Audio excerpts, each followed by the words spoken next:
હિન્દુ ધર્મમાં ભગવાન શિવને તમામ દેવતાઓમાં મુખ્ય માનવામાં આવે છે, જેથી હિન્દુ ધર્મના મહાશિવરાત્રિનો તહેવાર ખૂબ જ વિશેષ છે. આ તહેવાર ફક્ત ભગવાન શિવને સમર્પિત છે. એવું માનવામાં આવે છે કે આ દિવસે વિધિ મુજબ ઉપવાસ અને ભગવાન શિવની પૂજા કરવાથી ભગવાન શિવ તેમના ભક્તો પર પ્રસન્ન થાય છે અને તેમને આશીર્વાદ આપે છે. દંતકથા અનુસાર ભગવાન શિવ અને માતા પાર્વતીના લગ્ન મહાશિવરાત્રિના દિવસે થયા હતા. ભગવાન શિવે ફાલ્ગુન ચતુર્દશીને તારીખ માનતા પાર્વતી સાથે લગ્ન કર્યા હતા.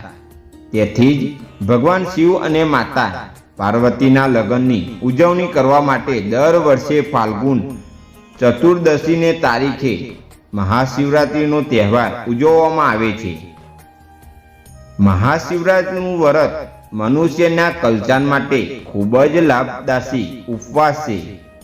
શાસ્ત્રો અનુસાર જે પણ ભક્ત મહાશિવરાત્રિનું વ્રત રાખે છે અને પૂર્ણ ભક્તિભાવથી પૂજા કરે છે, તેના તમામ પ્રકારના દુઃખ અને કષ્ટો દૂર થાય છે અને સાક્ષની મનોકામનાઓ પણ પૂર્ણ થાય છે. જીવનમાં સુખ, શાંતિ, કીર્તિ અને સમૃદ્ધિ આવે છે અને અંતિમ સમયે મૃત્યુ પછી અંકિતને મોક્ષની પ્રાપ્તિ થાય છે.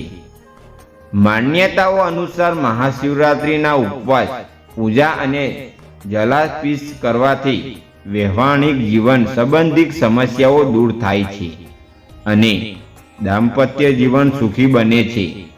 મહાશિવરાત્રિનું વ્રત અપરિણિત છોકરીઓ માટે વિશેષ લાભકારી માનવામાં આવે છે.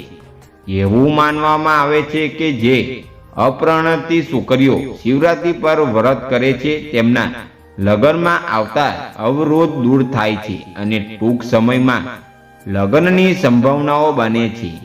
જો પરણેતી મહિલાઓ આ વ્રત કરે છે તો તેમને અખંડ સૌભાગ્ય, સુખ અને સમૃદ્ધિ મળે છે.